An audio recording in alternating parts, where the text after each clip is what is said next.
Hey everyone, so in this video I'm going to show you how you're going to attend your actual class in this online human anatomy course.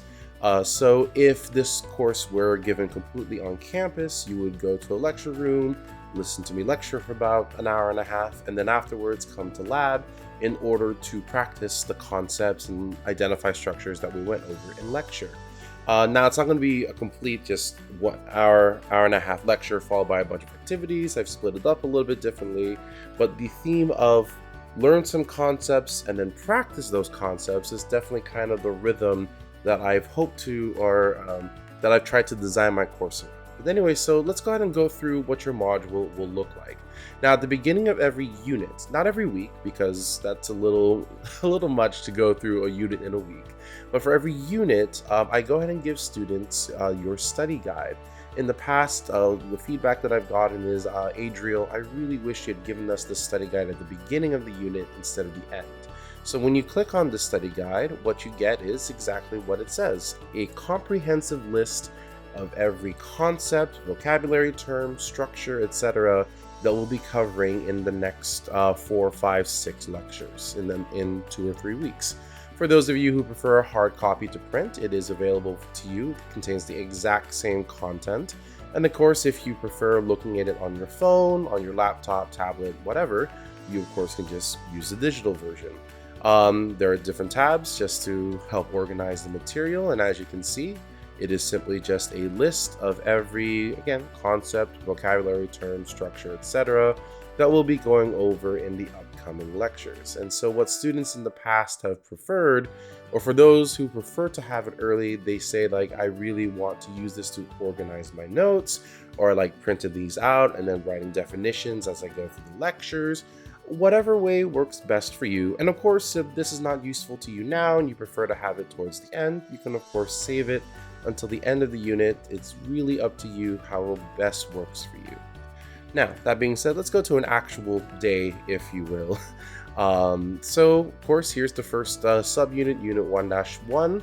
And so here, the first thing that you'll want to do is you will want to download your lecture worksheet. So what this is, I'm just going to go ahead and preview it.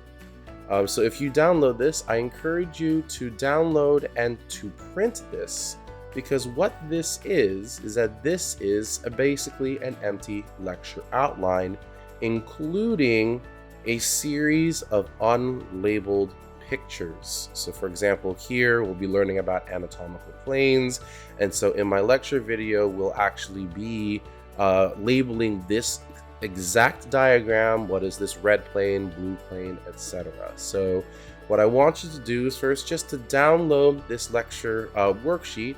And the one thing that you'll notice is the lecture worksheet is divided up into separate videos. Video 1, Intro to Anatomy, Video 2, Intro to Homeostasis, etc. And you'll notice that those videos correspond, if we come back here to the modules, to the videos that are listed. Now, of course, you can access these videos either through the module menu over here, or of course, once you've downloaded this, simply just hit next on your modules and it'll take you to the very first video.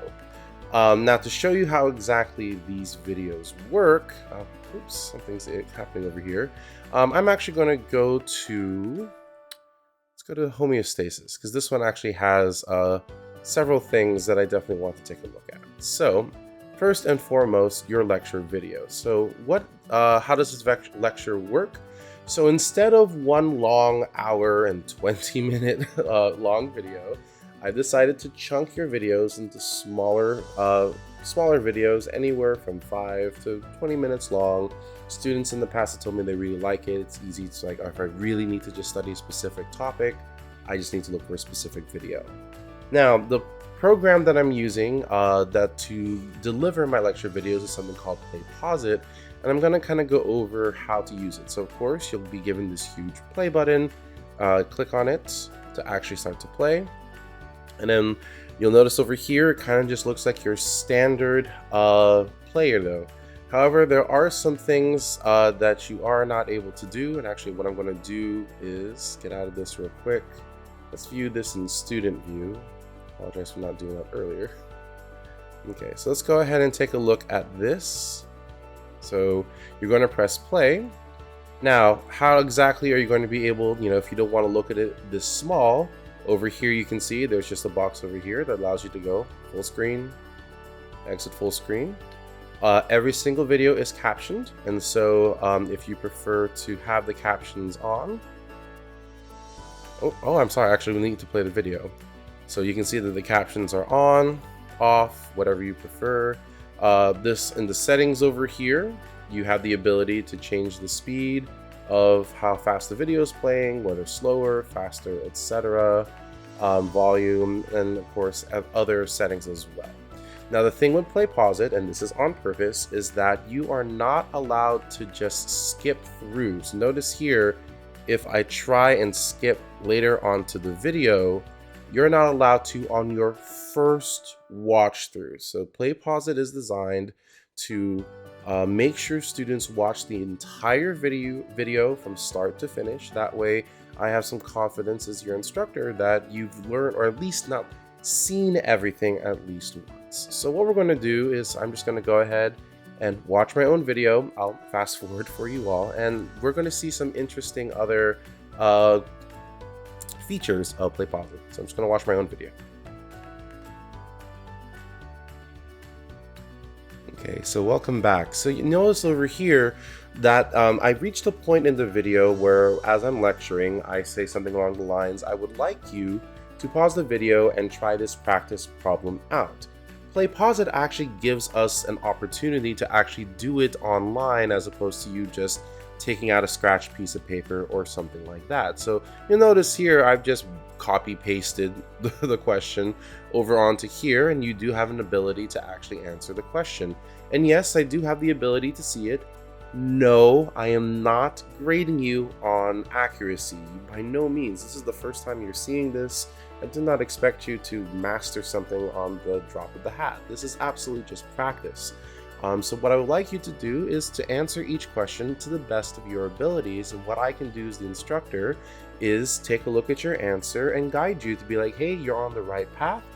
We should just consider a couple other things. Make sure to consider these other details, and then I'll help guide you to the correct answer. But notice over here, I'm not able to continue the video because notice the video did not finish yet. So I'm just going to type in something just so that way I have an answer in here. I'm going to go ahead and click submit, and then this should allow me, unless there was another question, this should allow me to actually continue the video. So let's go ahead and finish the video.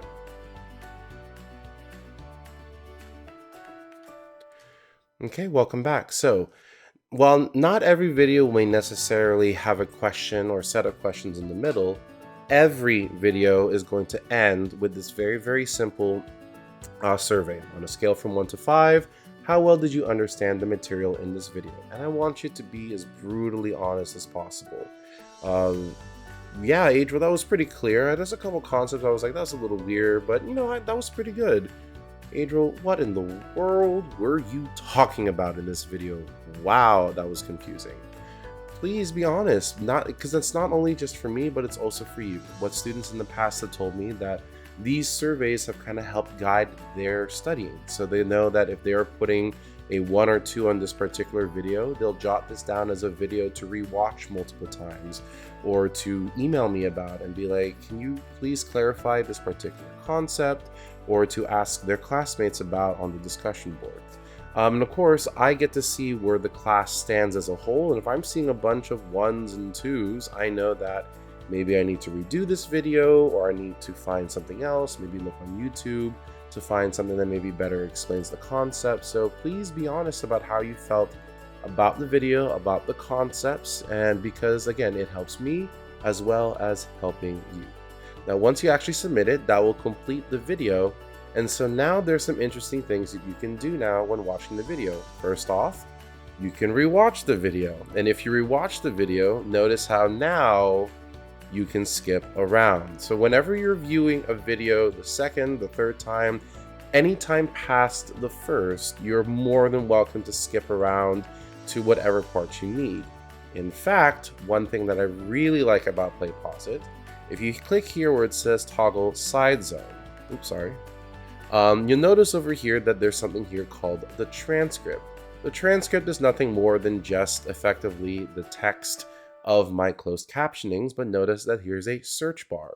So for example, if you want to be looking for positive feedback loops, you'll notice here these are the specific times in my captions where I talk about a positive feedback loop, and the program's good enough where if you actually click on a specific instance, it'll skip to that specific point in the video. So I really like this function because it removes the problem of like you're searching around, like, is it here, was it here, was it here, and you're just like, where was Angel talking about positive feedback loops? And it's like, oh nope, I know exactly. There are 5 instances where he talked about it. One of these has got to be correct. So it's a lot easier to search the videos for what exactly you're looking for. And then basically rinse, wash, repeat. This is how you're going to be watching all of the videos. And again, if we kind of go ahead and exit out of this. So again, within a one lecture worksheet, there's going to be anywhere from 5 to 7 videos that are going to work in the exact same way. So that covers the lecture portion of the class, so kind of just getting the information. Well, what about the lab portion? So let's actually, over here, notice over here at the bottom, here's your lab activities. So again, let's talk about what this would have looked like if we were actually on campus. So we were on campus when you actually came into lab. Anatomy lab's weird. We're not like chemistry. We don't have experiments to run, data to collect, graphs to make, and reports to write. We don't do any of that. In all honesty, anatomy lab is just a reinforced study hall. We have practice problems, we have models to look at, basically just ways to kind of reinforce and to practice all the concepts that you will learn in your lecture videos. And so what I've done in the online version is for, instead of one 3-hour-long assignment, just like I split up all the lecture videos, I've split up the lab activities and assigned them to the lecture videos that they're associated with. So that way, again, it's nice and chunked out practice. So what you'll do, I know it says take the quiz. I'm just using the quiz format. It's not worth points. You're not graded on accuracy. In fact, you'll get the key right off the bat to be able to check your answers. But when you take the quiz, what you'll notice over here, what this will look like is, again, here's the video. And notice here are some practice problems that you're going to, based off of the material that you learn in the lecture. So if this were on campus, we would sit down at the table, you'd be working with your classmates, and then we'd go ahead and, discuss and work on these problems together. I'm just simply doing that in an online format. And, and so it's like, wow, this kind of just looks like problem sets. Why is this lab? Just to kind of give you a heads up of what this will look like a little bit later. I'm just going to go ahead and skip over to anatomical landmarks. And with the anatomical landmarks, we'll notice over here that this something looks a little more lab-like, where we've got a labeled picture, and here are a bunch of different anatomical landmarks and regions that you are responsible for learning. And so this is actually a lot more what your lab activities are going to look like. Labeling structures, labeling pictures, aka labeling the anatomy, what you're in this course for. So again, not every video necessarily has a lab activity, but again, you'll want to go through, let me just go through homeostasis again. So again, your rhythm is to watch the lecture video, do the accompanying lab activity, so that way you have some practice, and then when you get to the next lecture video, watch that lecture video and do its corresponding lab activity, etc. So hopefully that's pretty straightforward in terms of how to go to lecture, go to lab, and do your lab activities.